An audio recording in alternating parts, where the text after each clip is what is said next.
Anda kembali di Apa Kabar Indonesia Siang, pemirsa. Ada fakta menarik dari kasus pembunuhan Vina dan Eki. Karena saat kejadian, ayah almarhum Eki yaitu Ibtu Rudiana yang saat itu bertugas di Satuan Reserse Narkoba Polres Cirebon melakukan penangkapan bermodal informasi dari teman anaknya. Ya, dalam keterangan di berita acara pemeriksaan, Ibtu Rudiana menceritakan peristiwa pembunuhan anaknya Eki dan Vina di tahun 2016 silam. Rudiana mendapatkan informasi kematian anaknya dan Vina dari telepon rekan sesama polisi. Saat di kamar mayat RSUD Gunung Jati, Rudiana melihat adanya luka tusuk di bagian dada depan sebelah kiri di jenazah Eki.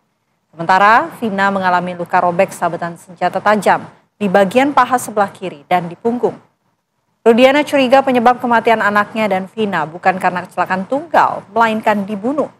Berbekal informasi dari teman Eki, Rudiana kemudian mengamankan para pelaku yang berjumlah 8 orang. Mereka dibawa ke Polres Cirebon Kota untuk diinterogasi. Dan dari hasil interogasi, pembunuhan terhadap Eki dan Vina dilakukan oleh 11 orang. Rudiana sempat mencari keberadaan ketiga pelaku lainnya, namun para pelaku sudah kabur. Dan dalam BAP, Rudiana menjelaskan bahwa pelaku hanya ingin menunjukkan eksistensi sebagai geng motor.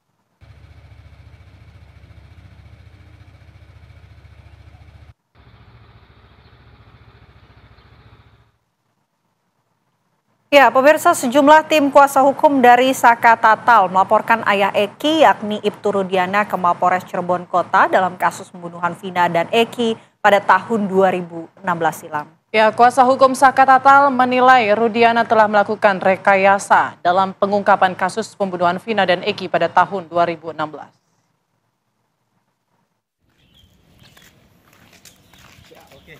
Tim kuasa hukum Saka Tatal laporkan Ibtu Rudiana, ayah kandung Muhammad Rizky Rudiana alias Eki, dalam kasus pembunuhan Vina dan Eki pada tahun 2016 silam ke Polres Cirebon Kota Senin siang. Ini ngelaporin siapa, Bang? Kuasa hukum Saka Tatal menilai Rudiana telah melakukan rekayasa dalam pengungkapan kasus pembunuhan Vina dan Eki pada tahun 2016. Selain itu, kuasa hukum Saka Tatal menilai kasus pembunuhan Vina dan Muhammad Rizky Rudiana dianggap janggal serta penuh rekayasa keterangan penyebab kematian Vina dan Eki.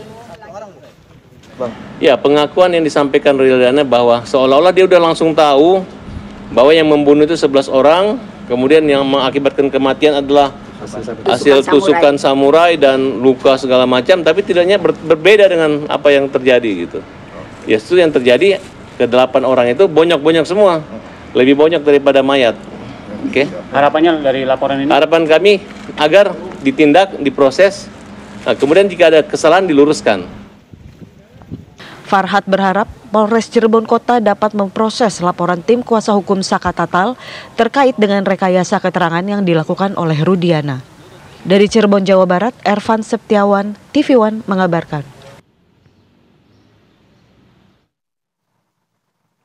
Ya, kami jeda terlebih dahulu pemirsa, nanti kami akan kembali untuk Anda. Tapi sebelum jeda kami hadirkan informasi berikutnya terlebih dahulu untuk Anda.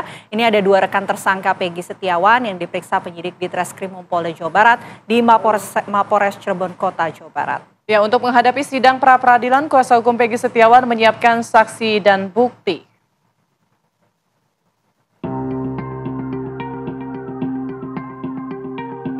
Tim penyidik di Treskrimum Polda Jawa Barat memeriksa 2 teman Peggy Setiawan, Nurul Iman dan Dede Kurniawan di Mapolres Cirebon Kota, Jawa Barat. Nurul Iman menyatakan bertemu Peggy 3 kali di tempat mancing di kawasan Samadikun, Kota Cirebon. Di luar itu, saksi tidak pernah berjumpa dan tak mengetahui aktivitas Peggy.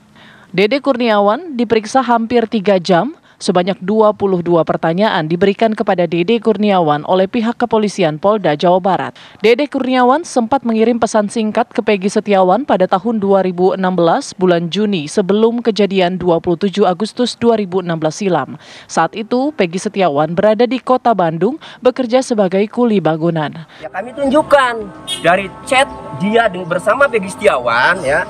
Dari chat dia bersama Peggy Setiawan bisa ditunjukkan chatnya. Itu ya ternyata pada saat kejadian dari 27 Juli 2016 Peggy Setiawan berada di Bandung. Lalu dia menanyakan kapan pulangnya.